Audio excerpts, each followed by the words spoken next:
We have never seen anything like this before in fantasy football. Wide receivers are going earlier today than they ever have, so you have to have a completely different draft strategy while we're still going to be looking at historical data, and I'm going to be telling you exactly what has won fantasy football leagues since 2017. I also want to try to predict going forward what the new winning draft strategy will be at the wide receiver position.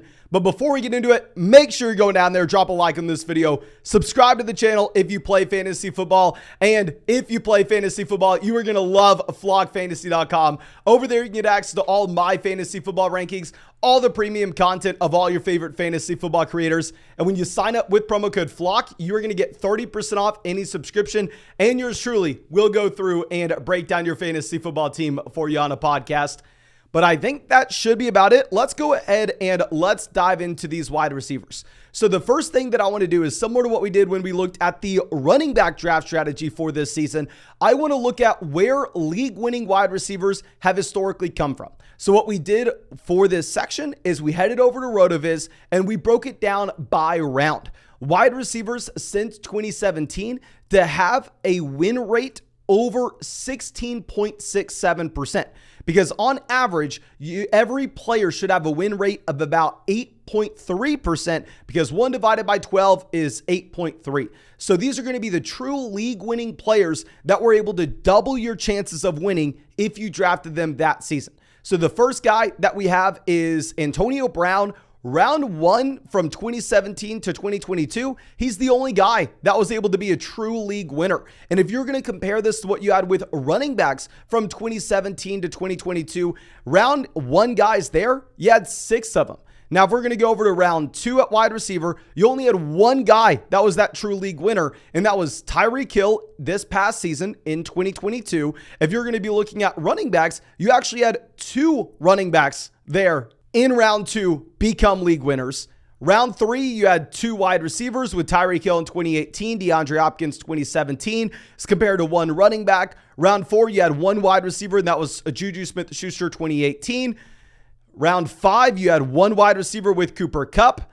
Round 6, you had 2 wide receivers with Stephon Diggs, Jamar Chase. Now, this is the big difference between wide receiver and running back. If we head over to running back and look at rounds 4, 5, and 6, you only had 1 league winner through those 3 rounds, which was Josh Jacobs. So what you've seen, historically speaking, is the wide receivers at the very top of fantasy football drafts generally not lead to true league winning type seasons. Whereas running back, you wanted to be grabbing your running backs in round 1 and 2, and then grabbing your wide receivers in rounds 3, 4, 5, 6. You can see this continued over to round 8, where you have 1 league-winning wide receiver with Deebo Samuel. But then when you're getting to round 9 and 10, there aren't really too many players. You had 1 running back with Kareem Hunt, but no wide receivers.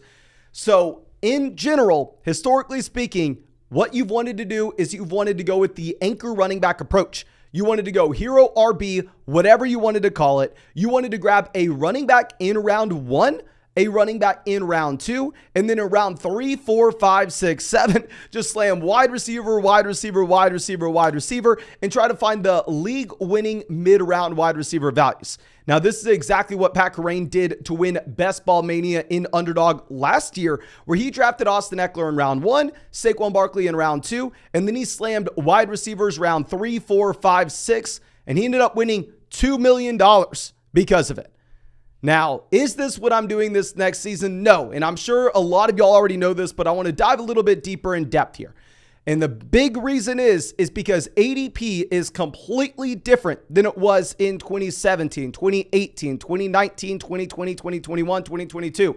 Because I'm sure you've seen a million videos by now. Every single person that plays fantasy football understands what an anchor running back is, understands what a hero RB build is.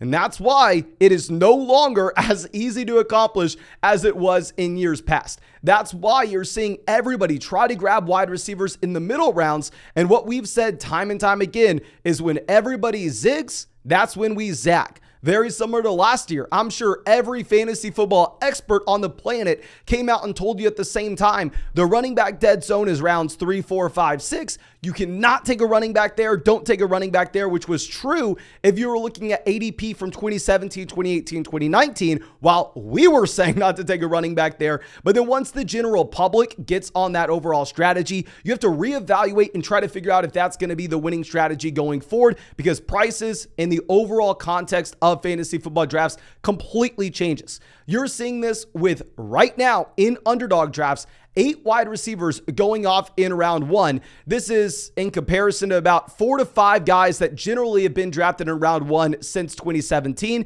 You're seeing the same thing at the running back position. You only have 3 running backs off the board in round 1 in underdog drafts, compared to historically speaking, you usually see 7 to 8. If we're going over to wide receiver, you already have 14 wide receivers off the board by the end of round 2, more than we've ever seen. Round 3, you have 18 guys. That's more than we've ever seen. Round 4, 27. Round 5, 30. Round 6, 37. Round 7, 43. Round 8, 48. Round 9, 51. Round 10, 56. We've never seen this before. The only year that was similar was actually 2022. And that's because if you remember, just like we were saying, this is when this strategy began seeing its popularity rise. Now, of course, when someone goes out there and on Underdog Fantasy with this strategy wins $2 million, now everybody and their mom knows about it, and it's been taken to an even greater extreme.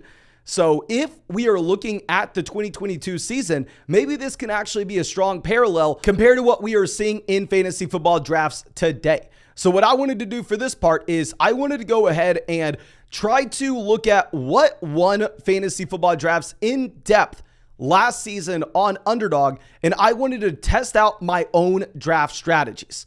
Now, of course, a couple different things. One, these are for Underdog drafts. I am recording this as of June 17th, so I'm assuming the vast majority of people watching this right now are getting into underdog drafts almost every single day. Now, of course, this will be useful information for a standard redraft shallow league, but you are going to have to understand that when ADP changes based on the platform you're playing on, you will have to adjust with that ADP. So it's not like you're going to copy and paste the same exact draft strategy if you're in a casual ESPN league, or if you're just only starting 2 wide receivers in 1 flex, but it's still very important to understand nonetheless. And of course, if you want to get into a draft today, y'all know we're drafting literally every single day on Underdog Fantasy. Never too late to sign up. Hell, you can go use promo code FLOCK and they'll match your first deposit dollar for dollar up to $100. You'll get my 2023 fantasy football rankings. You will also get a free trial to flockfantasy.com. Underdog is available in damn near every state, and you can find that link in the comment section and description. But what I've been doing as of late, which should not work if we were looking at historical data, is I've been flipping the script. Instead of going with our round 1 running back, our round 2 running back, and say taking Christian McCaffrey, Nick Chubb at the gate, and then rounds 3, 4, 5, grabbing our wide receivers, I've been grabbing our wide receivers in round 1, our wide receivers in round 2, round 3, round 4, generally staying flexible with ADP. But I wanted to test exactly how this would work out. So I looked at a tool on RotoViz, and we looked at all underdog drafts where the team drafted a wide receiver in round 1. And what you saw is if that team drafted a wide receiver in round 1, they had a better advance rate than you would expect. They had a better advance rate to the semifinals, and they had a better advance rate in the actual final. So how I want to describe this real quick is if you make it to the playoffs on Underdog, that means you are a top 2 team in your 12-team league. If you made it to the semifinals, that means you advance past round 15. If you make it to the finals, that means you advance past round 16 into your week 17 matchup. Now, if you're going to be looking at the number of wide receivers in the left-hand column, that is the amount of wide receivers you drafted on your team. So to understand this chart, what you're looking at is 285 teams that selected a wide receiver in round 1 of their underdog draft last season only drafted 4 wide receivers total on their roster. And those teams had a 10.9% chance making it to the playoffs, and then you can read it along that way. If you're looking at the teams that selected 5 wide receivers, they had a 16% chance making it to the playoffs. If you're looking at teams that selected 6 wide receivers, they had a 19.1% chance making it to the playoffs. Then 7 wide receivers, 8 wide receivers, 9 wide receivers, 10 wide receivers. So there's a lot of information on this chart that you need to understand. Now, what I also wanted to do is take that one step further. What happens if you draft a wide receiver in both round 1 and round 2? So here, if we are looking at that, that would actually bump up your expected playoff rate to over 20% if you were a team that only drafted 6 or 7 wide receivers. You were above average when it comes to making the playoffs. Not only were you above average when it comes to making the playoffs, but you were also above average with making the finals. Now, if you drafted a wide receiver in rounds 1, 2, and 3, here the idea build would have been 6 to 7 wide receivers. If you wanted to make the playoffs, if you wanted to make the finals, it would have been 7 to 8 total wide receivers, and both would have been above average if you would have selected a wide receiver through the first 3 rounds of your draft. Now, if you would have selected a wide receiver through the first 4 rounds of your draft, you would have seen that, yes, you're above average in getting there if you would have drafted 5, 6, or 7 total wide receivers. Now, if you wanted to just focus in on the finals, drafting an 8th guy would have been fine. But of course, there will be a tipping point where it's no longer advantageous to go through and just continue to take wide receivers. If you would have drafted a wide receiver in rounds 1, 2, 3, 4, and 5, then at this point, it becomes significantly worse for your team. The odds of you making it to the playoffs slim down. The odds of you making it to the semifinals slim down. So what we can say is, yes, there's an advantage of going heavy wide receiver early, but you can't go overboard. You can't take 5 wide receivers out the gate. So it's proven here with this data that you probably want to be taking a wide receiver in rounds 1 and 2, in my mind. And especially as we dive a little bit deeper into this, because what I've been doing in underdog drafts this season is I've been going wide receiver out the gate. An example of this is we would go ahead and we'll take Stephon Diggs round 1. Then in round 2, I'll take Jalen Waddle. And then in round 3, instead of continuing to take that wide receiver, I'm actually pivoting over and grabbing a running back that, historically speaking, probably would have gone in round 1 of fantasy football drafts back in 2018, back in 2017. You're getting Josh Jacobs, you're getting Derrick Henry, you're getting Ramondre Stevenson in round 3. And if you're taking a wide receiver there, you're having to take Ridley, you're having to take Deebo Samuel, wide receivers that I'm not as excited about as these running backs. So what I wanted to do is I wanted to look at teams that took wide receivers in rounds 1 and 2 and did not take a wide receiver in the middle rounds. So this would have been exactly the opposite of what you wanted to do in 2017, in 2018, in 2019, and even 2020. This is grabbing your anchor wide receivers and then slamming your middle round running backs, maybe grabbing an elite level quarterback, maybe grabbing an elite level tight ends. And here you'll see that this construction is actually great if you want to make it to the playoffs. It's great if you want to have a chance at actually making it to the finals. Here you had a 0.23% chance of making it to the finals in these underdog best ball tournaments, which was higher than any other mark that we saw.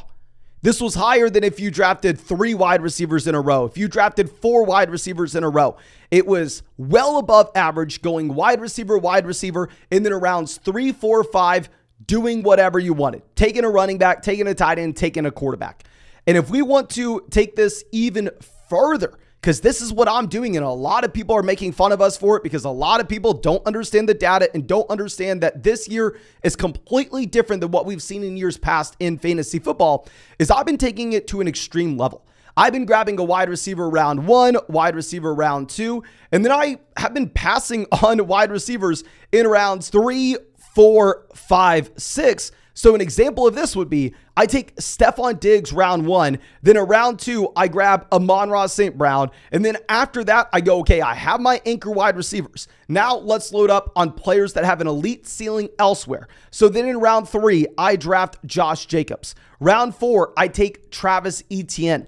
Then in round 5, we're going to go ahead and we are going to take Justin Fields, and then we're not even going to stop there. Once we get to round 6, maybe we take George Kittle. So it doesn't necessarily look like it's anything special, right? I mean, at quarterback, we'd be sitting with Justin Fields. At running back, we're possibly sitting with, say, Ramondre Stevenson and Travis Etienne. Wide receiver, we have Devontae Adams and Amon-Ra St. Brown, or Stephon Diggs and Jalen Waddle. And then tight end, we have George Kittle. That is actually looking like, in my mind, the new way you want to be building teams. I think while you used to have the running back dead zone in rounds 3, 4, 5, 6, because ADP this year and last season has completely changed, where now you're getting running backs that historically speaking would be going in round 2 of fantasy football drafts, such as Travis Etienne, Najee Harris. These guys falling to round 4 make it where I think the new meta is going with your anchor wide receivers and slamming your middle round running back value, as everybody thinks it's the exact opposite. I mean, this is a big way that I play fantasy football. It's the reason why I won $150,000 on Underdog last year. We drafted over 700 teams. Keep in mind, best ball is when everybody thinks that this one strategy, which is anchor RB, wide receivers in the middle rounds, is the only way to go about it. It's probably worth looking into doing the exact opposite, because there are 11 losers in your fantasy football draft and only 1 winners. If you're following the crowd and you're not willing to go out on your own and try something new, you're probably destined to be one of the 11 losers. But I think that's all I have for you. Again, thank you so much, ladies and gentlemen, for checking out this video. If you enjoyed it, go down there, drop a like, subscribe to the channel if you play fantasy football. And of course, if you want to get into a draft with us today, you can on Underdog Fantasy. Link down there in the comment section, link in the description. Use promo code FLOCK and they'll match your first deposit dollar for dollar up to $100. You'll get my 2023 fantasy football rankings, and you'll get a free trial to flockfantasy.com. But thank you again, ladies and gentlemen. Really do appreciate you. Really hope you have a great day, and really hope that we get to see you with the live stream later today.